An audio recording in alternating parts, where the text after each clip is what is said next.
Innovation is in our veins. Soon the whole world will know our names. Sharing our knowledge and freedom reign. We here for the people, you know it's our way. Setting foundations is part of the dream. It doesn't matter if you're new to the game. Listen up now, cause we all gon' say,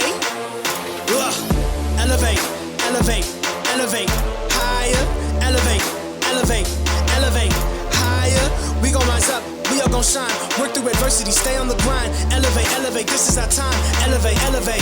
Welcome to the Elevate Podcast, everyone. It's so great to have you all on one more time. It's your boy Josh. Dalton. And Merry Christmas to you, sucker. Merry Christmas. Here we go. There is a lot to get into this week, as per usual. I always say that every week, but there is literally a lot. I was talking to Dalton. We were chatting before the show. Every week, too. Where I'm like, I felt very overwhelmed of what we needed of stuff. There's a plethora of things to talk about, and it's like hard to choose just one.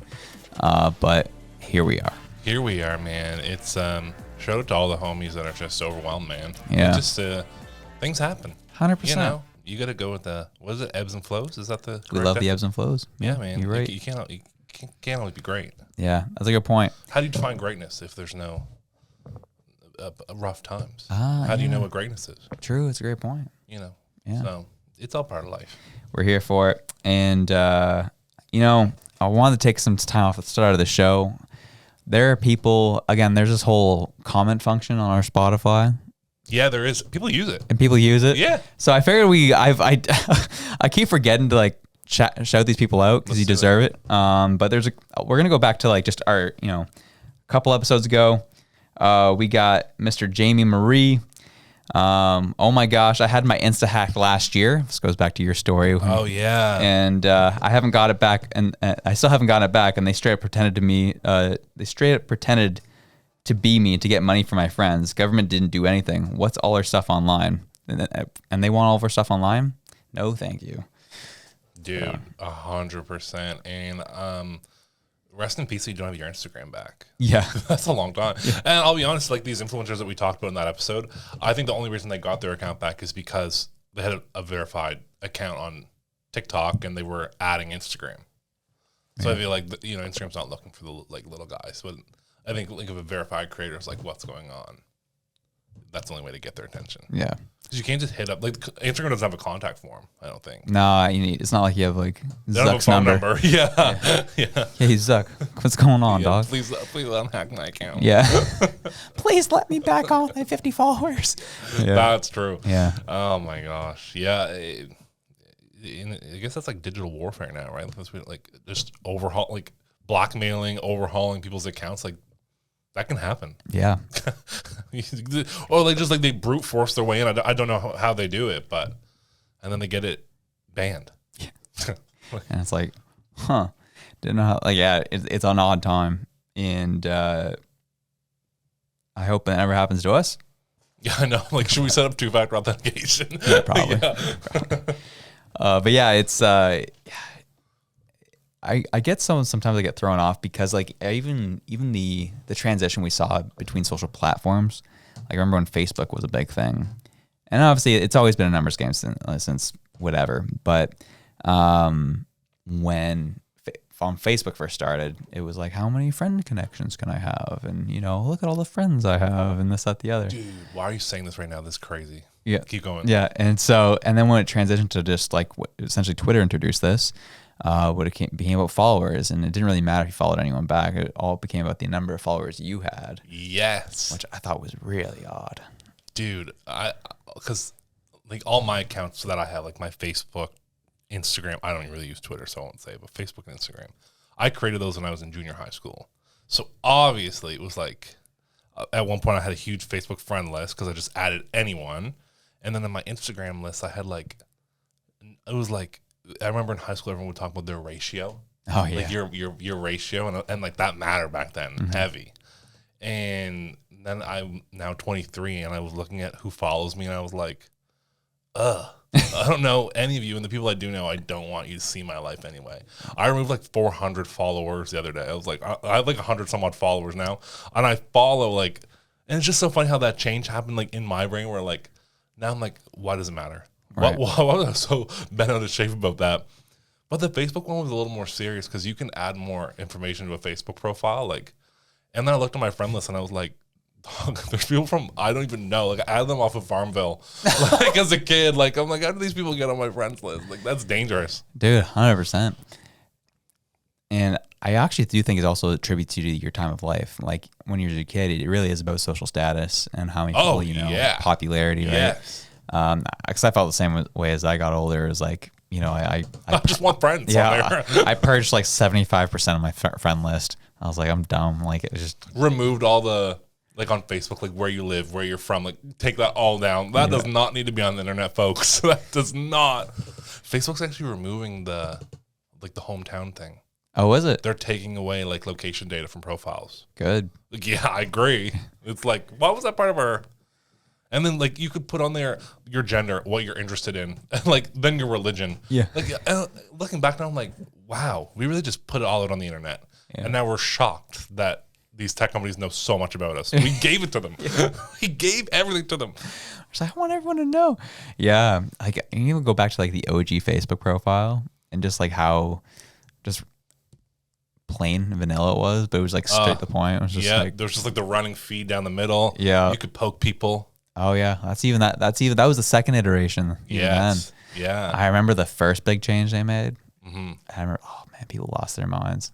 And everyone said, "Put my Facebook profile back," and then people would like join the page, and it's like, "I want the old Facebook page back." I love it. Every single social media app, as soon as they change a little thing, it's like, I hate this, and give it 2 weeks, and like, oh, it's okay. It's and people who post are like, and all caps, of course, all caps. I do not give Facebook permission to use, sell, or buy my pictures. This is my property. Like, and, what are you doing? It's like you check the terms of service. Yeah, dog. Read that 300-page document when you signed up. They own you. And your pictures of your kids that you keep posting. Dude, that's such another like. The amount of influencers that even I see that like will post their kids. Do you know who's Ethan Klein? As much as I don't like him, does not show his kid's face once they're past a certain age because he's like then they become identifiable. And he's the creator I saw do that, and I was like, that's smart. They don't need to be on the internet. Your your baby pictures don't need to be on Facebook. Especially in all this stuff with like child pornography's coming to the surface now. It's just like, I'm not playing that. Not playing those freaking games. And like something so harmless as like the back to school pictures where kids will hold up a little chalkboard that shows their name, where they live, and their birthday. Yeah, it's like, whoa! You just put that right out there for everyone. That's crazy. Yeah, but let's see that. Yeah, it's interesting how much is online. There was a video I saw just yesterday. Regarding 23andMe and like ancestry, but the DNA testing where you submit a test tube back. Did you see it? I think I know where you're going, but I didn't see this particular video. So 23andMe met with a bunch of TV producers, and they invited 8 people randomly, and there was a celebrity there. And basically 23andMe wanted to create a game show of like competing / guessing of which of the contestants is related to the celebrity. And they all show up, and then they were like, okay, well, how do you know that we're supposed to be here? And they were like, well, we have your DNA in our system, and we know you're related, like one of you is related to the celebrity. And then one guy was like, I've never done one of these tests. And they said, no, but both your parents and your sister have, so we know that you must be too. Nope. Dog. Screw off. So they're just holding that. And another thing I'm seeing, and then I'm done my rant, is there's these companies that will do gene testing to see if you're predisposed to like dementia or certain types of cancer. And the way they do it is they'll say, do you need a DNA test kit? Yes or no, because I've already completed a 23andMe. You can just log into your 23andMe and import your DNA results. It's just sitting on the internet somewhere. You just connect them and they'll send it over or whatever. And then you can just, then you can learn if you will have dementia. Dang. And I'm not an overly, like, here's the thing. I wouldn't toss myself in like the overly extreme religious person. But I'll use the term, that feels like playing God. I don't want to know. Right. I'll go the old-fashioned way about determining if I have dementia. Mm-hmm. I don't need to know now. I feel like that's like waiting for a time bomb to go off. Right. That's weird to me. Mm-hmm. Yeah, there's something to be said about that. You know, it's like the age of like, if you knew what day you would die, would you want to know? Right. I'm like, yeah, not really. No, I don't want to know. Yeah, it's tomorrow. But I'm not gonna just kind of live with it looming over your head. So what? I'm just gonna live waiting to forget everything. Yeah. Then day comes, And you're like, you don't realize the day came. Yeah, like what's the? Yeah, it's just I don't get it. Yeah. And it's like not free either. You have to pay to figure out if you're gonna have diseases. Like it's super strange. Anyway. Yeah, no, that question of asking is like, oh, if you know when you die, like, would you change your life? I'm doing just one of my final projects. That's like one I have everyone like fill out a questionnaire because it's about people in their relationship with death. And that's one of the questions that they fill out, as well as how would you feel about being immortal? It's like, would you like being immortal or would you not want to be immortal? So I'll raise that question to both of you right now. Oh, dog, I would not want to be immortal. No chance. I don't think my mental health could stand watching everyone around me die. And then I'm just like, and I just have to go through cycles of life with meeting new people and then them dying. I think that would like tear me up. Absolutely. After I think the second time, I'd be done. Like, people have brought up the issue is like, would you, in what form would you want to be immortal? Are you immortal as a 20-year-old or are you immortal as a 60-year-old? I don't know. I've never been 60. Oh, right. What if that's really fun? Like, what if when I'm 60, what if 60 is my prime? I don't know. Well, it could be your prime in terms of like career, sure. But like in terms of physical ability, I don't think 60 is going to be your prime. No, maybe not. But I guess that depends on, I suppose, the lifestyle that you would want to be immortal with. Yeah. Right? Because it's like if you're 60 and you've made it financially, that may be better off than being physically able and broke when you're 20. Unless you're but also what makes you happier? Yeah. But also you're immortal, so you've had so much time. So now you're just a 20-year-old forever.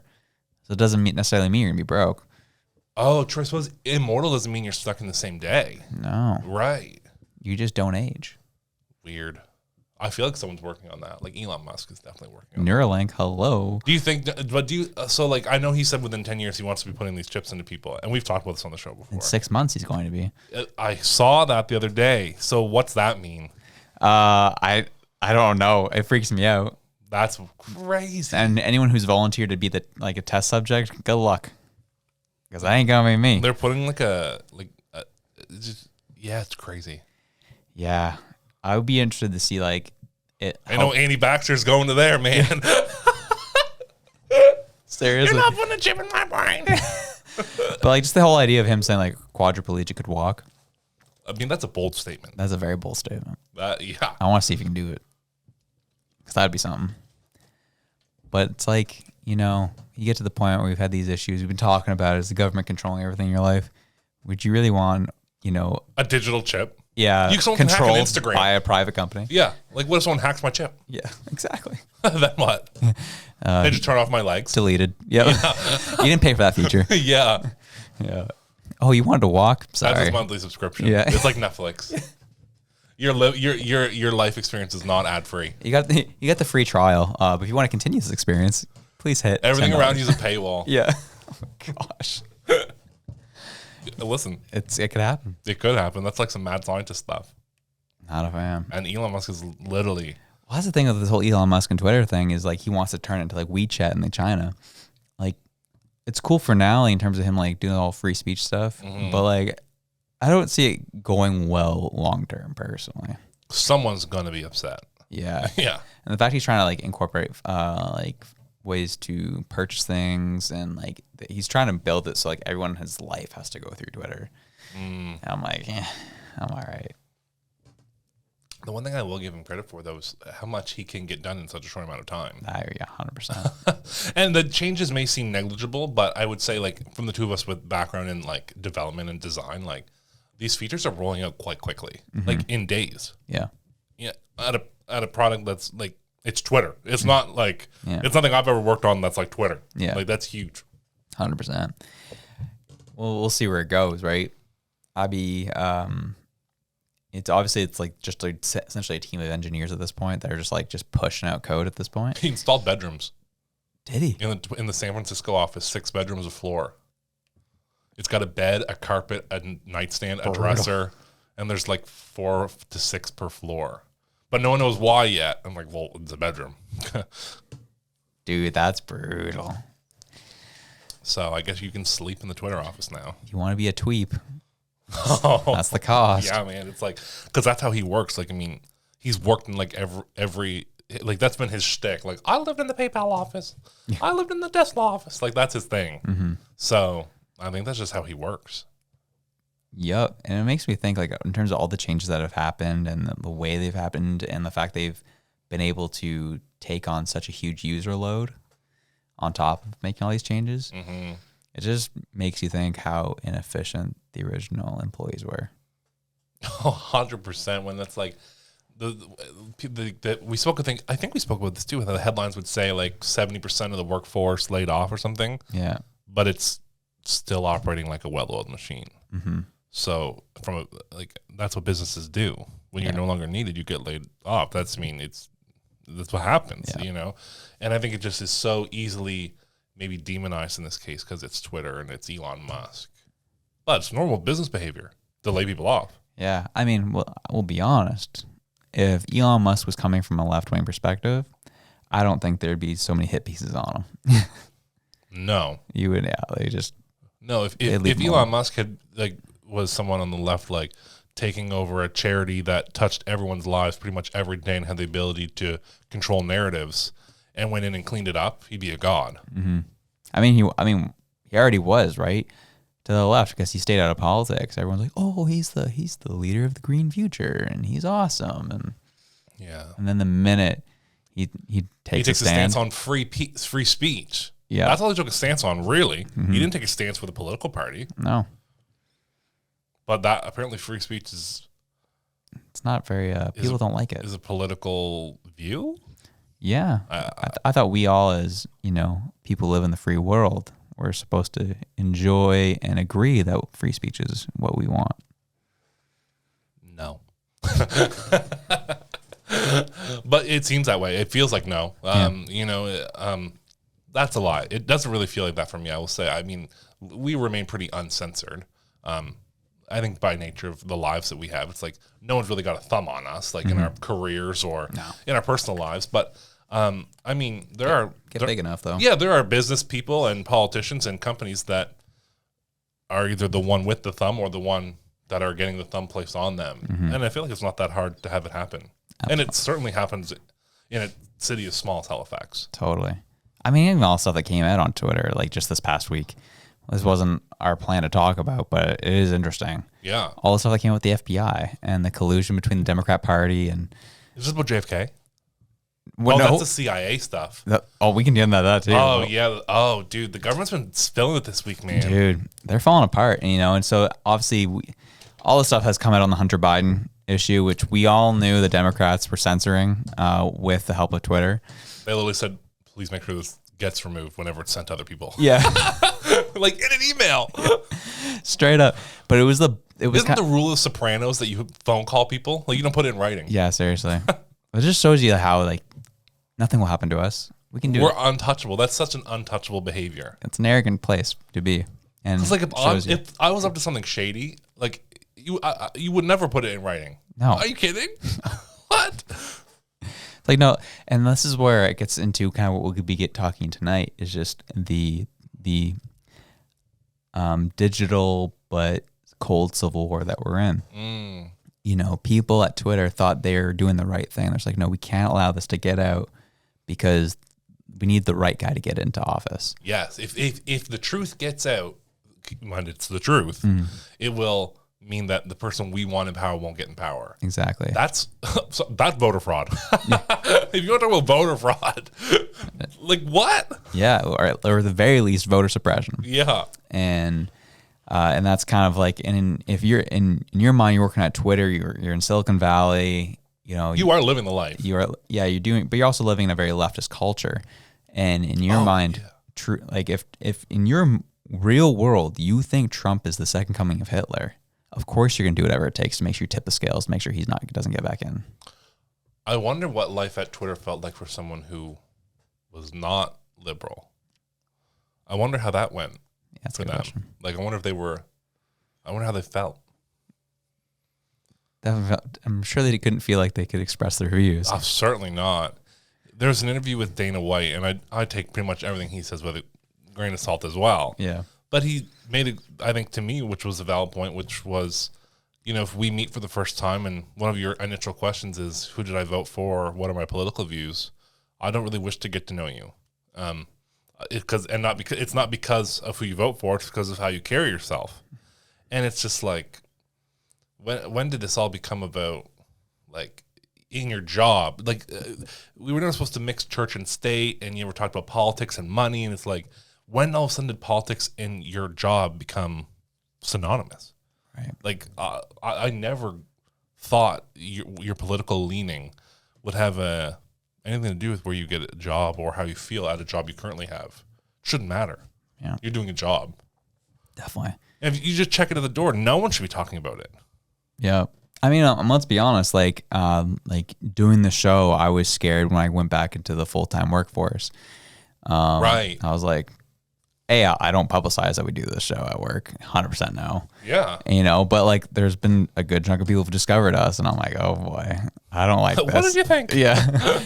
I don't want to hear anything from you. Just pretend you didn't hear anything. And, but yeah, it's just, you're right. Like, you have to be so watchful. And it's a weird time to be alive. I think this will go well into the Rachel Gilmore story. So we'll jump into that. Yeah. So this woman is very much a left-leaning journalist. Yeah. Who's been getting attacked. And we'll kind of play like the first TikTok. She's kind of publicizing everyone who's kind of giving her a lot of hate email and things they're wishing upon her. We'll let her kind of speak in her own words of what she's dealing with and how she's dealing with it. I'm a female reporter and I have been receiving death threats for months now. My DMs, my replies on Twitter, my emails, this is what they look like every day. And it's not just me. People are targeting female and especially women of color journalists, trying to silence our voices. Myself and my colleagues Erica and Saba have been on the receiving end of these for months, and we've reported it to the police, and so far, nothing has happened. Meanwhile, we've been told that our photos were plastered to the wall of a garage and they were deciding which one of us they wanted to kill. And we're told that we're being stalked, and I don't feel safe leaving my house anymore. Every day, it's like this. Every day. When right-wing influencers talk about me, I get another one. There is racist, misogynistic, disgusting, and threatening language in all of them. And our only crime is doing journalism. Free press is under attack. And people need to pay attention and do something about it. Jeez. The little first picture says you better watch your back in public. Yeah. I'll kill you.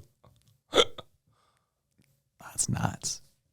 And so the reason why we bring this up is because obviously those of us who think a little bit more right-leaning, we definitely feel unsafe to express our views. But people on the left are going through something similar, where just normal people are getting caught between two extreme ideologies. And we are also then, in turn, being pinned against each other, which shouldn't be happening. Which has been the theme of the last 2 years. Exactly. Exactly. Three, I guess. And so with this woman, Rachel, I'm not a huge fan of her work. She is largely left-leaning, and which is your God-given right. Yeah. You don't have to like her. Yeah, exactly. But more so kind of like, obviously, I don't think any journalist in this country should be dealing with threats. I don't think they should be dealing with the hatred that she's received. I think it's wrong.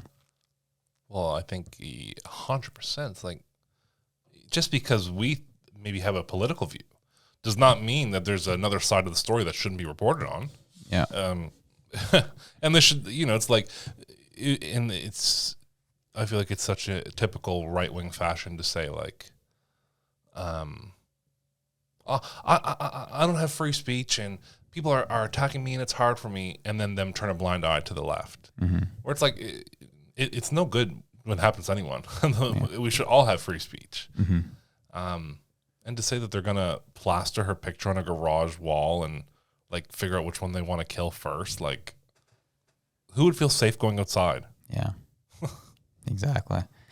And that's a left-leaning reporter. And like, again, this is the issue I have though, is like, with Rachel, I get it. It is downright spooky.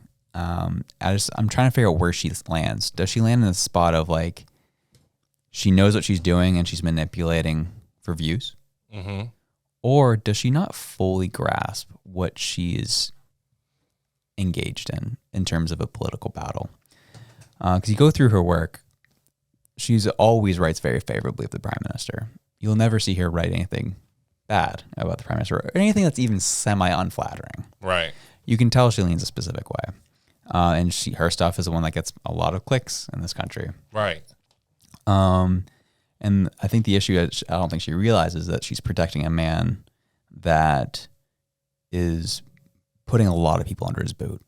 Yes. And hurting a lot of Canadians. People are starving. People are going homeless because of his policies and because of his takes on things. And he's divided our country in a huge way because of his rhetoric. And people who protect him are going to get wrecked because people are very unhappy to a point where they will threaten physical violence. Yes. And I think I'm going to give her the benefit of the doubt on this. I just don't think she realizes as a journalist what the battle she's engaged in. Right.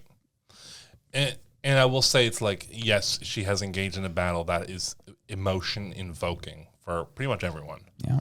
The emotions are not justified, though. The emotion of killing someone, obviously, is not justified. But in a way, it's like, when you listen in the past 3 years to people on the left speak about things that they wished and hoped would happen to conservatives, sometimes that's quite nasty as well. And generally they were empty threats, but they could be fear-inducing to someone. So I think, it happens on both sides. Both sides are targeted, and both sides are the targeter, I guess is the word. I don't know. Targets. Yeah. Yeah, like they're the ones targeting, and they're also the ones that could be targeted. So it's, I think it's just extremism. In any sense, it's just wrong. Yeah. But yeah, it's hard to watch someone praise a man that maybe makes a person, like maybe Justin Trudeau is so good for her, but for someone else, maybe they've only had negative. Mm-hmm. So how could they not react? Right. And and I'll be real too. Like Rachel isn't like an innocent bystander, like someone who's just like regular person, just minding their own business. She is someone who has advocated for people who didn't get vaccinated to lose their jobs. Yes. She's advocated for these things that have ruined people's lives as well. And that is beyond journalism. Yeah. That is not journalism. That's activism. Yeah. And so that's what I'm saying is like, sure, like my heart definitely goes out to her for the things that she has to deal with. But again, as I've said, she's engaged in a battle, fully engaged in a battle that has affected people's lives in a huge way. Yeah. And so for her to act surprised of what's going on, I'm like, you have to know when you're screwing with people's lives, it's going to come back to you. And I guess that does surprise me that she's surprised that things have gotten so hectic as she's, added to the toxic culture of our politics over the past 2 to 3 years. Yeah. And now it's just coming back on her, and she doesn't like that. Right. As I said, I don't want any of this for anybody. I don't think anyone should be dealing with threats. I don't think anyone should be fearing for their lives. But that is where we are at in this country now because of our prime minister's rhetoric. I'll start with him. And because of journalists supporting him and putting other people under their boot. We've seen full on headlines in major news outlets in this country saying, do we tolerate these people? Should we allow them to be here? To be a free functioning Canadian. Yeah. And so as a journalist in this country who's pushed more on the left side, you've engaged in that. And now it's coming to your doorstep, and it's scary. I understand. I could literally only understand. Like, I can't fully grasp what she's dealing with. It must be scary.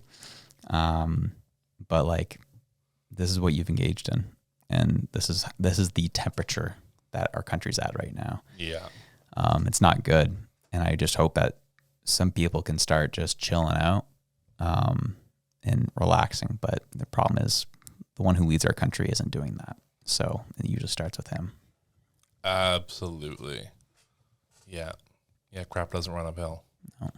Your favorite go-to. That's truth, man. And it just feels that way with this prime minister where it's just like really like policies, I would say, affect the low and middle the most. Like 100%. It's never the top or the elite that are really affected. Like their life, we said this last episode, their life goes on. Yeah. So it's like when you make statements like the unvaccinated should really just like not really even be Canadian. Like they should really have no rights. They shouldn't have a job. They shouldn't be able to go into stores. They shouldn't be able to do things. It's like, well, that's like that's a majority of there is like a populace of Canadians that is a substantial amount. It's not just 3 people. Like there are Canadians all over the country who may not be vaccinated, or maybe have 1 or 2 or whatever, because it's none of my business. And yeah, it's like you're toying with people's lives who are already struggling. You know, why are you making it harder? Work can be hard to find. Work that pays a living wage can be really hard to find. Why are you putting hurdles in front of other Canadians? What do you get from that? Yeah. Shouldn't we be shouldn't we be helping each other? And it's like, well, we have different, like, I cannot, like, the people say, well, like, just tell me now if you're unvaccinated so I can unfollow you on Instagram. It's like, dog, stop announcing your departure and leave. Just go. You're pathetic. It's like, you're the one that's, I promise, at the end of the day, it's like, that's such a bad take. Hear the, like, I don't even say hear the person out, because I just don't even think we should be talking about it. Who cares? If it's your friend, or even if it's not your friend, and you have a friend who needs your help, or a Canadian who needs your help, and it's like you have the opportunity to help them or tear them down over a medical decision, and you choose to do the latter, it's like, that's weird. That is so strange to me. Yeah, and the fact that was encouraged. Like, the words the Prime Minister used was misogynistic, racist, bigoted, or like often that's what he as describing anti-vaxxers. Yeah, and also lied about it in the inquiry. Right, which is the proceedings happening right now, where he said he did not say that. Yeah, but it's literally on record. Yeah, which is crazy. I think, did they play it for him? No. But they read out the quote, right, and he literally said, "I didn't say that." He also spoke in French for the first 25 to 30 minutes. Yeah. It was super funny. But when you have a prime minister who says that just because you may decide to make a medical decision for yourself that you're all these nasty things, it's like, well, maybe I can't blame the Canadians for feeling that type of way. It's like, you are supposed to follow the leader. So maybe it's not really inherently their fault. You know, you've got a prime minister saying that we're those things. You know? Yeah. Yeah, like it's... Yeah, and you wonder why the temperature has risen to such a crazy degree, and a part of it is because the majority of our media will not publish unflattering things about him. Yeah. And so everyone thinks he's doing a great job. Yep. At least the people. Very similar to China. Yeah. Cannot talk about the government in a negative way. Yeah. Or at all at times. Yeah, TikTok's not huge fans of us right now. Yeah, true. Yeah. Yeah, we are in TikTok jail. Yeah, I think we'll be there for a long, long time. It's been a rough time. But yeah, it's like, obviously, like, people are going to come back. They're like, what are you talking about, man? You're like criticizing Trudeau right now. Like, what do you mean? And it's like, yeah, you're right. Like, don't get me wrong. Like, yeah, we can openly talk about him in a negative light. But in terms of the spotlights, like, you're not naturally going to see unflattering pieces on the prime minister here. Yeah. Like, from the major news outlets. It just won't happen. We cannot provide news for the country. We are a tiny podcast. Yeah. And so it's like, while there's many podcasts that talk about the same things as us, there's also a majority of people, they need to see it from CTV. They need to see it from Global for it to be real. Yeah. And those places will not. I mean, over a year ago, we had Elizabeth on the show who said Global, which was straight up said, no, we're not going to air that. Yeah. Because they had a certain narrative they wanted to push. So why are we believing them? Why are we believing big media? Yeah. Exactly. And I think that's where I get, it bugs me. Obviously, I think our culture 100% fractured in 2016, and it's just gotten worse since. 2016 was pivotal because that was the Donald Trump election as well in America. Yeah. And all of a sudden, the first time in my life, I was in high school, grade 12, I think. Everyone was talking about American politics around me. Right. People were asking me if I like Donald Trump. I was like, whoa, It's not my country. First of all, I don't get a say in that vote. And what if I do or don't? What's that mean for you and us? What's that mean? Why are you asking? You know, because it's not my forte to go up to someone and say, well, who are you voting for in another country that you can't even vote in? But I want to know. Yeah. Why? Exactly. It's I learned why. It's because I didn't want to be friends with someone who voted for Trump. Yeah, because you know that means that you're all the craziest names in the book if you did vote for him. I remember a kid straight up in class was like, I love Trump. Oh, shoot. No. He didn't know. High school's hard enough. Yeah. Dog, it did not get easier for him. 100%. Yeah. Did he wear the hat? No. Oh, okay. At least he was I mean, my dad and I had those for Halloween one year, though. Did you? Yeah. Straight up. I still have the hat. What'd you dress as for Halloween? I just wore the hat. Just to trigger people. Dude, that's actually pretty funny. Yeah. I mean, gutty. And it worked. Yep. In Canada. I was like, what are you guys so bent for? What's going on? But it's true. I mean, I wouldn't do that in America. Yeah. They have the right to bear arms there, man. True.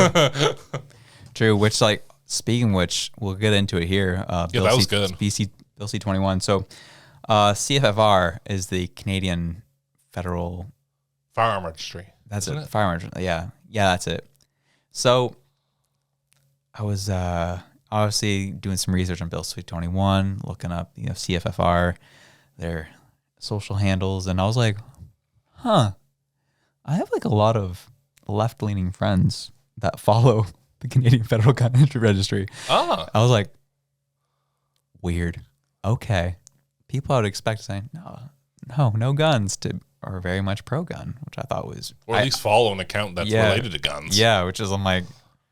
Them, like, it's just like it was a group of people where it was just like I have like a lot of heavy right leaning friends and then heavy left leaning friends. I was like, I shouldn't see you guys' names together on an account. Yeah. Like it took me about 10 minutes to like really understand what I was looking at. I'm like, this doesn't make any sense. Yeah. But here we are. And I think that leads me into this whole point of like the way things have gotten so crazy in this country that both sides are looking towards weapons, which continues to tell me that we are definitely in a cold civil war moving to a hot one. Because if that's what it's like up here, where we don't really have a heavy access to guns, what's it like down south of the border? Well, you could Google it, dog. People starting like their own militias, man. People, do you see these? Philadelphia? Dude. Isn't that crazy? Insane. Like, that, and here's the thing. Like, we talk about guns quite frequently on this show recently because there's a lot going on with them in Canada about C-21. I'm all for not needing assault-style weapons. They don't belong. Like those people, they look like they're in the military. Yeah. That's too much. Dude. That's too far. I was here for it. I loved it. What the heck? Yeah, man. So I guess to give people a preface, we're talking about the gas station in Philadelphia that hired private security detail, about 5 men with assault-style weapons just standing guard. Crazy. And for me, I'm like, it's crazy, and it's crazy that has to happen. But that's my issue, is that it has to happen. Totally. The fact there's so much crime in these huge American cities that's necessary. I know. The reason why I liked it is because it brought more light to the subject of like, why does this gas station think this is necessary? Yeah. What's going on? And you hear about all the crazy crime that are happening in these cities every day. Like how they're held up all the time. Cops are non-existent. Because it's in cities that voted for all cops are bad, whatever it was called back then. Yeah. I don't know if there's a correlation. Like, it was just it happens to be. Minneapolis and whatever? Like, there's cities that have voted for no cops or something. I don't know. Yeah. But there was also it was like a pride parade, or it was like something for Christmas that was with the LGBT. Oh, community. Yes, I know exactly what you're talking about. about. And then a militia showed up to that too with their big guns. And that one was a little harder to adjust than private security guards. Yeah, that was Ohio, and that was a typical drag queen story hour, and they showed up to shut that one down. And those people were like Nazi saluting. Those guys were out like full on white supremacists from what I would. They were like Proud Boys, I think is what it's called, right? Proud Boys were in the group, right? But there was also like a group that was like full Nazis. On. Yeah. Like that is So like for people like that, it's like they are filled with hatred. They're crazy. And then they have access to guns. That's where I'm like, okay, we don't need those types of guns. Yeah. We also don't need those types of people. We'll lock them up, you know. Crazy bin. Interesting. 100%. Okay. So I guess that comes to the debate where it's like, I love a debate. Yeah. So it goes back to the free speech stuff. Is I'm not gonna lie, like I have a similar emotion invoked in me. I'm like, get these people out of here, man. Like we don't need this. Yeah. But if they're not doing anything illegal, yeah, should we lock them up because of their ideology? Well, I mean, I would say, is it an ideology when you're yelling in their face, not just saluting and intimidating them with weapons? I guess because you can think all you want, right? But when you take a stance in your own life to say, I'm going to get dressed up in bulletproof gear, get my gun, and go scream at people for the better part of a morning, you're crazy. Right. That's fair. But if you sit at home and think, you know what, that's not my cup of tea, I don't like that, I wish you all died. Like, go ahead. You're thinking in your head in your home. You're not hurting anyone. You're not casting that judgment onto others. You can just live your small, close-minded life as you're entitled to. That's fine. Right. But once you start doing that out in public, around children, around a community that probably already feels unsafe in most cities in America, that's a little much. Right. To me. Totally. No, I definitely get it. The only reason I ask is because that just kind of hit me today. It's a good point, though, because it's like they haven't done anything illegal, technically. Yeah, well, I was like I had to kind of filter through my emotions on it. I was like those people shouldn't be around. But am I now the person that I have been so annoyed by? Listen, I'm nothing if I'm not hypocritical. But there's moments where it's justified. There's moments where hypocrisy is justified to say, I believe in free speech, but there's a subsection of free speech that I think is wrong. I think that's acceptable. Right. I mean, as long as you can stay consistent to some degree, like I'll ask you like, okay, how about the people that were, rioting in the name of BLM who did something very similar, actually also damaged property. On top of that, would you feel the same? Obviously, like they are committing an illegal act. They probably should be locked up for desecrating property. Well, yeah, my opinion back then was not that I think they should be locked up because they were crazy. That was not my opinion. I think they should have been arrested because they were committing crimes. Right. That was my stance with that. And I think whether it was a rally for any issue, I think there's an expectation that you should be able to do it peacefully. Yeah. Which is why even with the convoy, anyone who got into people's faces and did anything and received punishment for that is justified. Like, you cannot, just because you're passionate about something, does that mean you can commit crimes? Yeah, I agree. Yeah. I think also what's important to note with the drag show and that arm stuff, that was very close after the shooting. I don't remember exactly where it was. At the club. At the Club Q. It's way too close in correlation to that. So it's definitely very threatening for the people there to see armed people show up outside, a book reading for children. And that's what I mean. That's why I made a point to say children. It was for children. America. Well, there's another layer to that we could get into that's pretty spicy, but I'm just at this point I'm presenting news, and don't shoot the messenger is what I'm saying. But now I'm curious because from those guys' perspective, they didn't show up unprovoked. From their perspective, of course. That's very typical, I would say. They've showed up because that there's another side of that argument that has seen drag shows, predators using drag shows to get to young children. Yes. And that's where all the arguments are coming in of like, enough with the drag show story hours, off with their heads. Yes, this whole Balenciaga child. Which there's there's a degree of validity to, don't get me wrong. Absolutely. And if you have beef with it, it's it's the way that the Freedom Convoy got messed up is they put idiots in the front row to be the messengers. Whoever woke up that day and thought, let's go to this drag show to make a change about child exploitation and dress up like we're the military, bring guns and wave around Nazi flags and stuff. Yeah. That's how we're going to solve this, is an idiot. Right. If they had showed up as a peaceful protest and prevented them from proceeding and just remained calm, God forbid, that would have been looked upon probably a lot differently. Right. Yeah. No, definitely. It's as I said, because there's so much conflict in our culture, there's just going to be crazy people that come out and obviously they're the ones that are going to blow up on social media because each side wants to highlight the extremes of the other. Yes. And here we go. And it's like, I wish that they could see, it's like, they're just kind of like, they're just in this constant game of one-upping each other where it's like, well, you're exploiting children. Well, now I'm a Nazi. And it's like, what's next? Like, how far do you go until they're at war? Yeah, like physically. Well, exactly. Yeah. I think that's what spooks me. Like, it goes back to the Rachel Gilmore situation, right? So she's receiving these death threats. Tim Pool, who is a journalist down in the States, literally had 2 guys show up at his house and break in. You know, and he's a right-leaning reporter, or at least viewed as a right-leaning reporter. He would say he's a centrist. I view him as a right-leaning person myself. But it's just like that's getting too much. He's gotten swatted like literally coming to close to 100 times. He's been swatted. That's when they call and say you have a bomb, right? Yeah. Right. Exactly. And so it's just like he's just like, and the cops, same as Rachel said, the cops do nothing. Yeah. There's nothing they can do. And so that's why with Rachel, I'm like, I get that's happening to you and the people in your bubble. It's also happening to people on the other side of the aisle, and journalists on the other side of the aisle.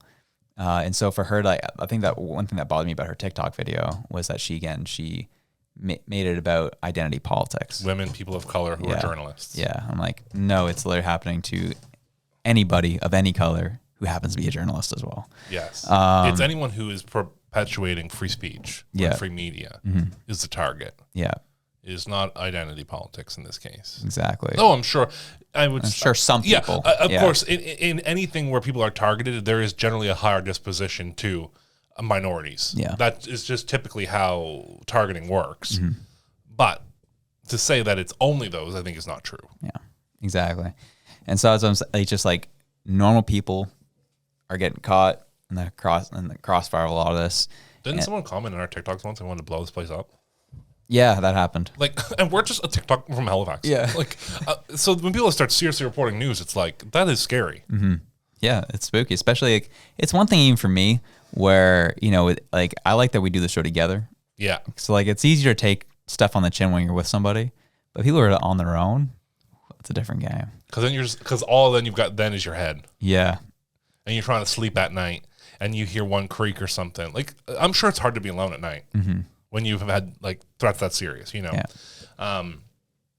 So it's like to be in a business relationship and then be, you know, have a partner at home. It's like that definitely helps. Yeah. But you know, then all of a sudden it's like, well, I still don't like it. It still feels kind of gross. And how come that's the only way that you can voice your frustration is by threatening someone? Yeah. And that's the same as the stuff with the drag book reading. It's like, why'd you go right to violence? Why'd you go right to extreme? Totally. There's nowhere in between. You thought you could have made an ample point. You had to go right there. Well, I think that's kind of where we're getting stuck now these days. Is I think a lot of people are being shut down. Not heard. The voice is being shut. They're not feeling heard. Yeah. You see all the shenanigans around the U.S. election that happened, and the fact that because of the way the Canadian elections are set up, that Trudeau's guaranteed to win pretty much. Like people are becoming, I was like, okay, they're at the point where elections don't work anymore. Now we have to try something else to get our point across. Yeah. And that's where you see an escalation of violence and threats. Yeah. Well, because in election, that's a great way to put it, is elections don't work anymore. It's because, if you don't feel heard at the ballots, they're going to feel heard somehow. Yeah. You know, and when a government is not willing to budge or even, let's say, adjust the way the electoral system works, if enough can, like, why isn't there a vote on how you think voting works? Yeah. Why is that not up to us? Exactly. You told us how voting works. Well, that's why, you know, people obviously give Trudeau a hard time, because that was one of his campaign promises, was electoral reform. Yep. Then he got in and he's like, I like it a little too much. Yeah. I'm like, you know, we should keep this system. Yeah. And that's like, I was just talking about this with some friends the other day, where we were talking about the Canadian system, and it really is like heavily reliant on Ontario because they have the most amount of ridings. And it's like, if you win Ontario, you win the country for the most part. Like the fact that Nova Scotia, the province of Nova Scotia of 1 million people, has the same amount of ridings as Alberta is Yikes. crazy to me. Yikes. That makes no sense. But here we are. So, and I actually, I want to make sure I'm right on this. Philip, can you just double check the ridings in Alberta versus the ridings in Nova Scotia? I'm pretty sure I'm accurate on this. There we go. All right, so Alberta's got 34 seats. Oh, sorry, Atlantic Canada then. Sorry, Atlantic Canada as a whole has as many seats as Alberta does. So that's what it was. Got it. But Ontario has 121. The next closest one is Quebec with 78. And Quebec usually wins by You got the block. Yeah, you got the block. So isn't that such a wow? So They know that Quebec will never not vote block. They know Alberta will always vote conservative. So they just make sure Ontario is good at 121 seats, and you've pretty much got everything else beat.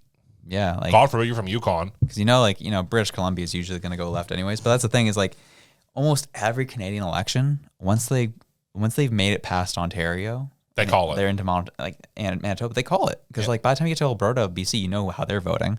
Like it's just like okay, like that's how broken our electoral system is here in this country. Yeah, I know. So you wonder why people don't feel heard.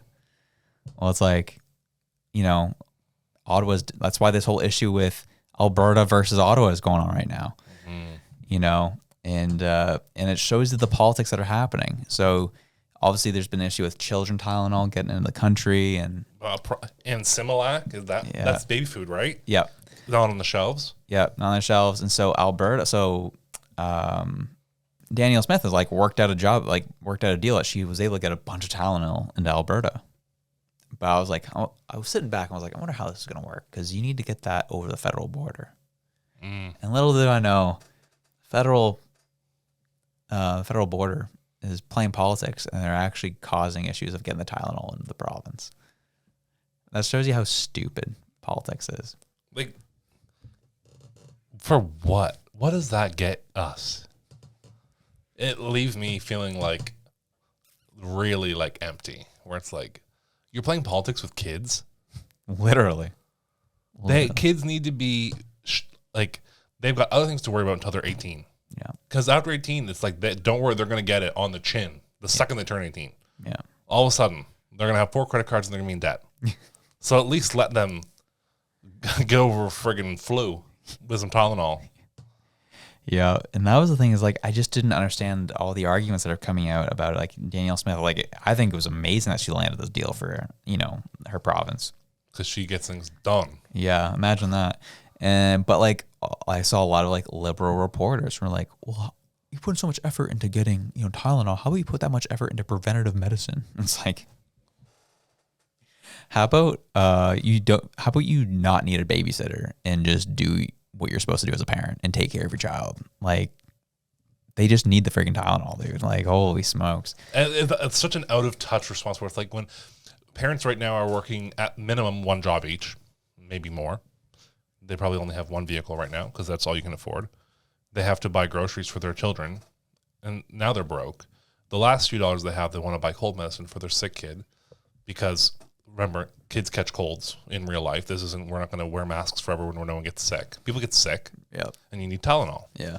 And then the government just say, blockade, FDA or whatever it's called here, last inspect or whatever it is, and then say, you should just look into preventative medicine for children. Who's got the time? We're dying here. Yeah. What do you mean? Yeah, it doesn't make any sense. And there was one reporter I saw. He's based out of Ottawa, and he actually got me. There's very few times I actually get upset when I'm viewing things online. This one actually made me mad 'cause I've seen him for months as I've been following him. He's just tearing up everything. Anything on the conservative side just tears up. And then everything on the conservative side is a conspiracy theory to him. Right. Yeah. Oh, yeah. But then this Tylenol stuff started hitting, and Health Canada came out and said there's no issue with Tylenol. There's no Tylenol shortages in the country. And or said something along those lines. And he comes out on Twitter and he's like, I've gone to 5 different stores to find Tylenol for my child, and Health Canada says this isn't an actual issue. I feel like I'm being gaslit by the government. I was like, oh, you feel like you are? No, I promise you are. It's happening to all of us. I think it was at that point I was like, you're not a journalist. You're fake.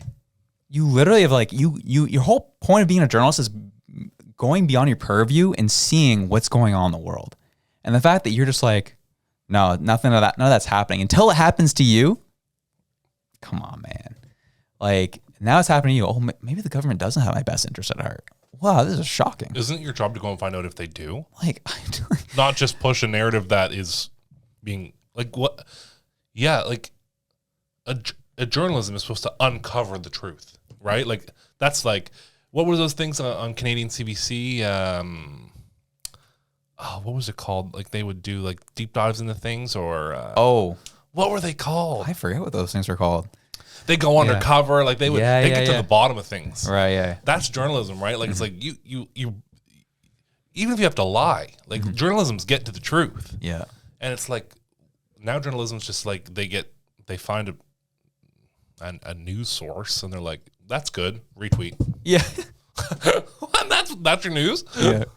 Exactly. And also it's on their blog, like they wrote it. They're just like, how did you determine what's in your article? Like how did you get to that? Yeah, exactly. You don't see that nowadays.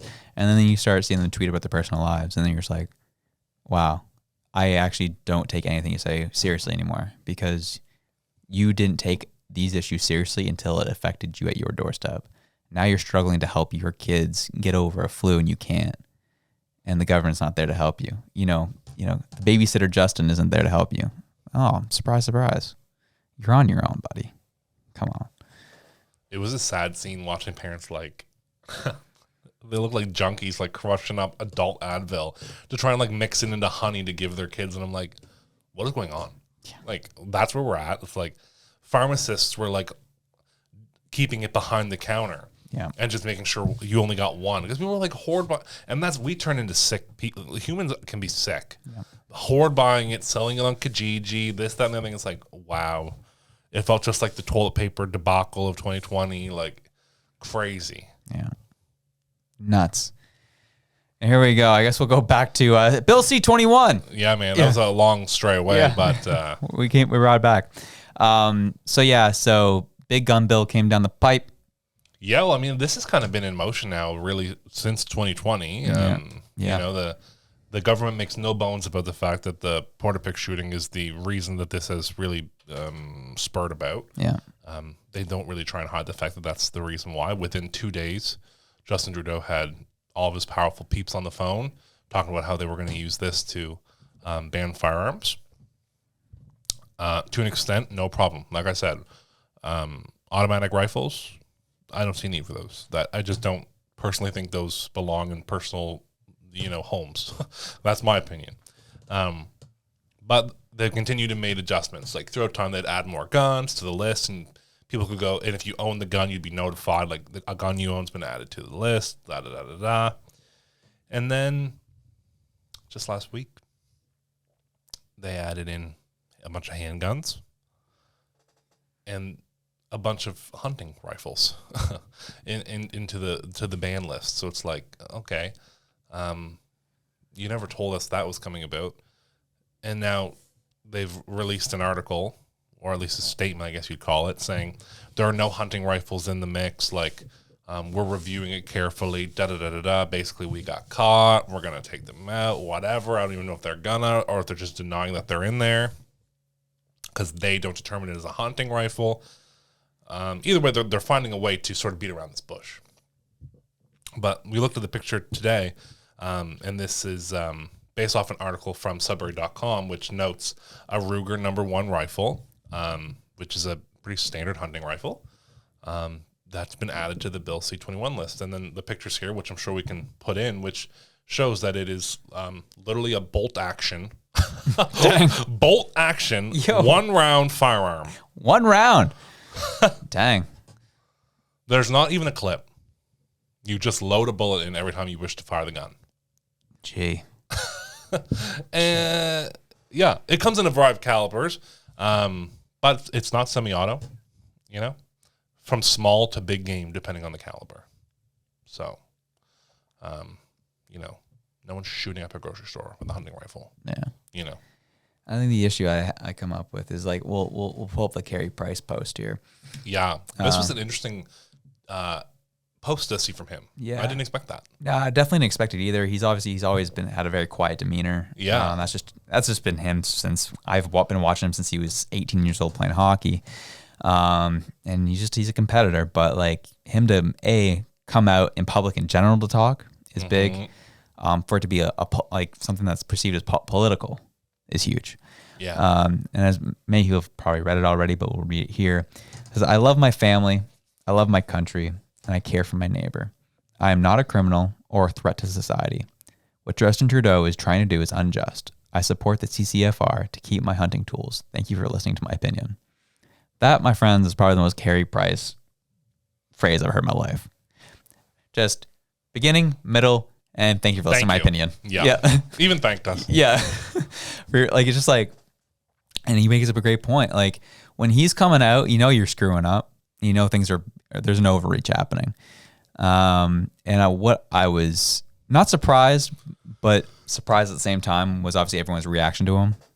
Oh yeah. They were ripping on him as so quick. As soon as he wasn't on their side, all of a sudden he has all the issues in the world. Yeah. And I remember I saw another journalist who pretty much said, you know, he should just shut up and play hockey. And everyone's like, really? Like, do you say the same thing about LeBron James? And he's like, well, it's a difference when like you have people in sports who comment on things where they're not ignorant on. I was like, he's literally Hunter. Yeah, he's literally speaking from his experience and how this affects him. Like, are you kidding me? So it's just like it was really dumb. And I think I'm just kind of frustrated by the whole thing in general. And it's clear, we all see it. It's a clear overreach by this government. Huge overreach. They're overstepping way beyond. Yeah, and this has been this government's MO from day one. We know they push a little until they end up having a lot. So this is interesting, and I didn't know how much we were going to touch on the topic, so I didn't include it. But now I will at least show you. This is a history lesson yet. So it's called a history lesson for educational purposes, and it's regarding guns in Canada. And so in 1913 in Canada, you were required to have a permit to carry a handgun, and there's like a ton of dates. So I'll go beyond into 1979. You introduced screening and safety courses. What's another one? In 1969. You designed the classification system so certain firearms could be prohibited on a whim. We complied. There was no discernible reduction in violent crime. 1938, you required us to renew our registration every 5 years. We complied. There was no discernible reduction in violent crime. In 1995, you introduced licensing to have and buy firearms and to buy ammunition. We complied. There was no discernible reduction in violent crime. In 2001, licensing became mandatory. Again, no discernible reduction in crime. In 2015, you introduced firearm prohibitions for those convicted of domestic violence. We complied. There was no discernible reduction. In 2019, the Canadian government passed Bill C-71, which would pave the way for circumventing Parliament and to ignore the experts' analysis, law enforcement, firearms functional experts, community groups, etc., which you claim to base policies on in any further restrictions. We complied. There was no discernible reduction in violent crime. In 2020, they prohibited 1,500 models of firearms for absolutely no reason other than political pandering and cowardice in addressing escalating violent crime. In 2021, you reduced judicial consequences for those illegally using their illegally acquired and already prohibited firearms. It didn't affect us as it didn't apply to us, and violent crime rates continue to climb. And now here we are today, basically. They banned the sale, purchase, and transfer of handguns, and now we're here. So it's throughout history, the Canadian government has slowly introduced barriers, red tape, and introduced laws to circumvent parliamentary acts regarding firearms so the government could just do what they want on a whim. And here we are with them taking advantage of those abilities. Surprise, surprise. Yeah. This dates back to 1913. Crazy, eh? Yeah, it's I've said it time and time again. I'm not a firearm owner. Never shot a gun in my life. Right. But I 100% support the right of my fellow Canadians who do want to own one. Absolutely. And so I'm not a fan of this. And That's what it stands for. yeah, like it. You're just overstepping and getting away with it. Yeah, and like, that's just like that's been their thing. They just continue to strip away our rights. We miss a penny on our tax return, and we are caught immediately. But you steal away fundamental parliamentary rights that date back over 100 years, and it's we'll think about it. Our politicians are not supposed to work for us. That's what it's supposed to be. Right? What's going on? Yeah. I think what we're seeing goes back to the issue that we've talked about numerous times. The work that's being done with the World Economic Forum, I think that's a part of this. They've been very clear, the WEF's been very clear that their model is based off of China and how they can deal with their citizens. And this is a part of that. It's like if you can strip enough away from the everyday person, then they just become a part of a cog in a system. Yes, a number. Yeah, and that's we just need obedient children so we can just keep doing whatever we want to do. Yep. And we follow the leader. Yeah, limit what they can do and limit individuality. Yep. And I think that's part of this. And I say I think because I'm just trying to be as open-minded as possible internally. I think that is the issue, but I don't have any proof of it. Well, it does make sense where it's like if you start slowly stripping away the people's right to hunt. Hunting is something in a Canadian family that typically is like passed down, Self-sustaining too. Self-sustaining where it's like my father hunts, my grandfather hunted. I don't choose or love to hunt, but I've gone with them, and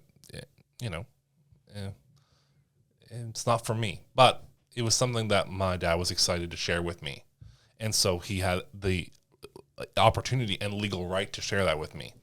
So then it's let's say when I get older, have a different lifestyle, or I'm whatever, and I decide I want to start hunting, and one day I have children.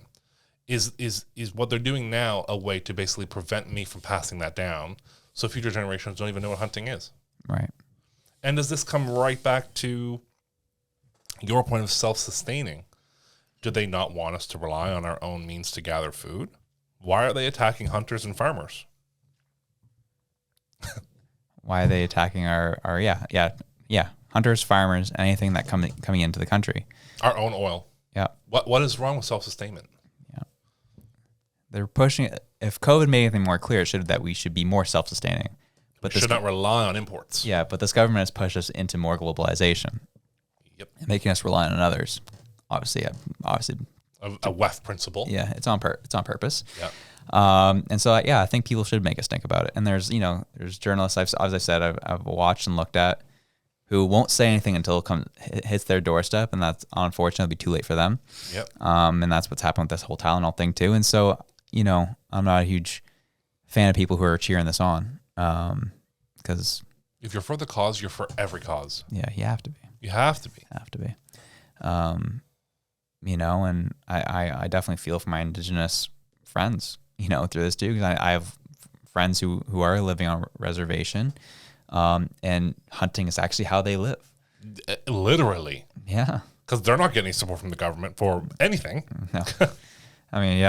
Aside from the things that they're supposed to have promised them through the treaties and stuff like that, but even then the government struggles to live up to those. Yep. It's just like. Now that said, Indigenous Canadians can hunt out of season, if I'm not mistaken, and there's no limit. Yeah. And it is the same with their fishing. They can fish out of season, and there's no limit with their moderate livelihood. Yeah. But now they don't have the weapons to do it. Yeah. You take away their so what now? Great, they can hunt. Yeah. And remember, they hunt to eat. Yeah. But it's you're taking away you can't go.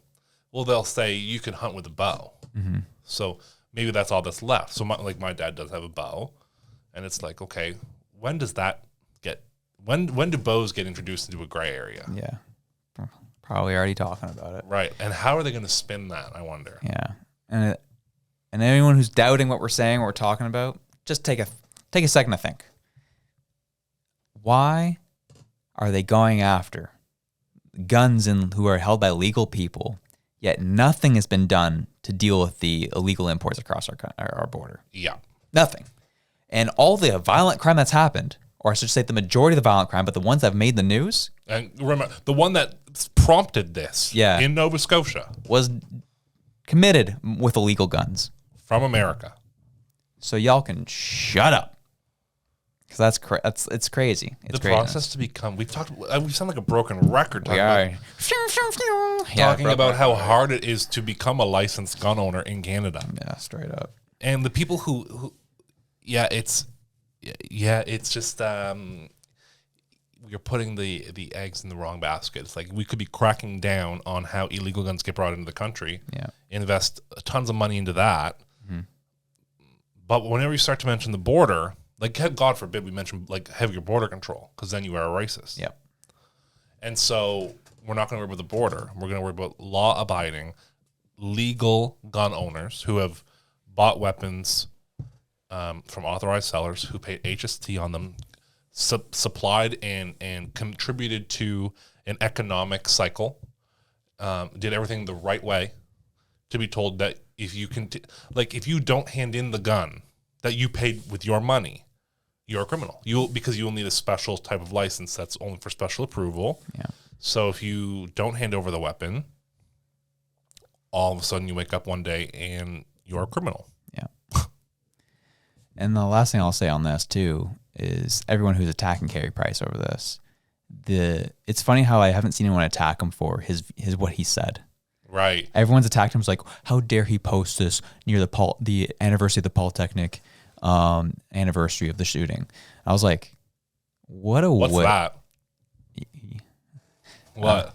Edit that reaction out just for his own sake. Polytechnic was the shooting that took place in Montreal, I think back in the 70s. Oh. The man who went in and shot up I think it was an all-women's university because he didn't believe women should have education. It wasn't an all women's, but he was mainly targeting. God, you don't have to edit my reaction. I mean, I didn't know. Yeah. Okay. Cool. I just want to make sure. Yeah. I mean, you're okay with it. There is a movie that's very graphic about it. It's called Polytechnic. Yeah. I literally have never once heard about that. Right. Yeah. Yeah. That's the second, obviously, deadliest mass shooting in our country's history. Understood. Yeah. Got it. And so obviously he posted near that. Anniversary. But yeah, I guess my point with that is what a way to try to reframe what he's saying. You make it about something else when that's not what he's talking about. Right, he's talking about hunting. Why did you make it about a mass shooting? Yeah. Right. Oh, see, so that's why I said what's that? Is because I didn't understand that had nothing to do with hunting. Yeah, exactly. Literally. Yeah, exactly. But that's how the left reframes this: is they turn you into a bad person because based on their rules and their principles and not on what you actually said. No one has gone back to Carey's post and been like, oh, he said there that's disrespectful. And it's like, no, because there's nothing you can say about what he said was bad, but you have to reframe it so it looks bad, and you make it about an issue that's really what it's not about. So, yeah, again, because it's like it's a post about the government overstepping. It's not him saying the ban on assault-style weapons is wrong. Because maybe he agrees with that. Yeah. He's saying that they're overstepping. They're coming too close to law-abiding citizens. Yeah. That's not right. Yeah. And I guess the reason why I also I respond the way to that is because I haven't seen word of it, but people are upset with Carey because he had the same reaction. He's like, what is Polytechnic? He didn't know what it was. And for someone who played for the Canadians, and what that happened in Montreal, everyone really harped on him about it. Again, only harped on him about that issue and didn't talk about this. And so it just shows you when you are, if you are debating with your friends or debating with people who are of the opposite, political persuasion, if they make it about something that you didn't say, then just end the conversation and end the argument, because that's not going. You're going down a dicey road. They're not arguing in good faith. Yeah. At that point. So just keep an eye out for that. And lastly, but not least, we have to hit this only quickly. Of course. Is obviously all the MAID issues, like just the medically assisted deaths. Yeah, man. It's just like the fact that that's, there's people having serious medical issues in this country, and the only response the government's giving these people is, we can give you MAID. Like, It's not crazy, dude. It's literally like Pull up the the government turned into the ultimate COD lobby and said KYS. Yeah. Well, yo, pull up this tweet right here. Pull up that tweet right now. Kill yourself is either an insult that will get you kicked off Twitter or health advice from the Canadian government. True. Yeah. But yeah, like you've got to hit back to the CBC article. Sorry, Phil, we're making you do some exercises here. Medically assisted deaths could save millions in healthcare spending. That's what they frame it as saving money. Yeah. So everyone coming at us saying, why should you defund the CBC? Is because they're pushing this crap out.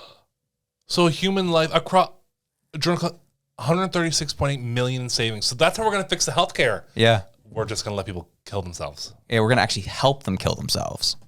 Wow. Problem solved, y'all. That's how they framed that, of how much money they're going to save? Yeah, dude. That's what's going to fix what? Healthcare and housing? And this is from your government news station. You know where all public funds go, where all the unbiased journalism is?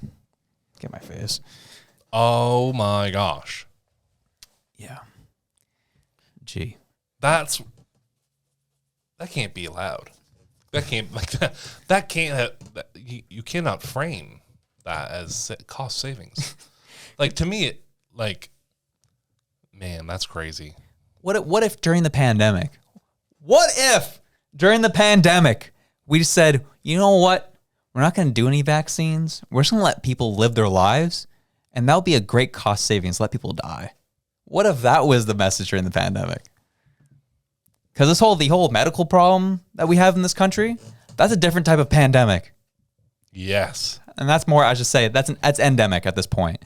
And that's another issue that's literally killing people more than that other thing did. So I'm just saying. Wow. G. And that's how we're going to end that show. There's so much to get into, but we are on life support here. So no pun intended. Oh, all the pun intended. Who am I kidding? GG. Oh, man, we love you all. So whatever it is you're doing, whether you be accessing MAID. Oh, my. Or turning over your firearms to the Canadian government. Or going to a book reading. Oh, true. That is so racist, Phil. Whatever it is you're doing. Wherever you are. We love you. We're out. Peace.